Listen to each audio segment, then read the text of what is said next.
muuqaalkan waa muuqaalkii Queen of Dainile oo dadka badan daawadeen. muuqaalkan waa muuqaalkii Ayanita oo dadka badan daawadeen. haddaba labadan muuqaal ayaa sanadkan 2025 naqdeen muuqaalada ugu hadalheynta badan baraha bulshada Soomaalida sidoo kalena ugu fiiska badan. muuqaalka Queen of Dainile waxaa daawatay 6.7 milyan oo qofood. maasha Allah tabarakallah. sidoo kale muuqaalka Ayanita waxaa daawatay 9 milyan. haddaba labadan muuqaal ayaa isbarbar dhigeena. haddii aan ka hormarno muuqaalka Ayanita waa kana ila daawo.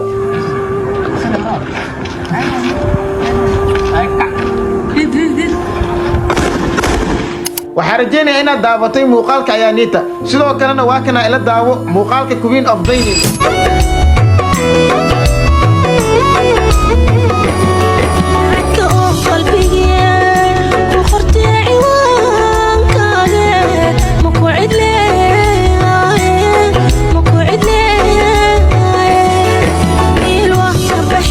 labada muuqaal waa daabatay waana laba muuqaal aad iyo aad u kala duwan. midna waa gabar qori ridayso waxaa daabatay 9 milyan sida hore kugu sheegay.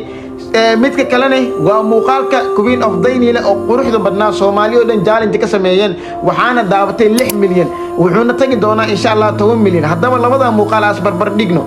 muuqaalkan waa muuqaalkii Queen of Dainile kanna waa muuqaalkii Ayanita.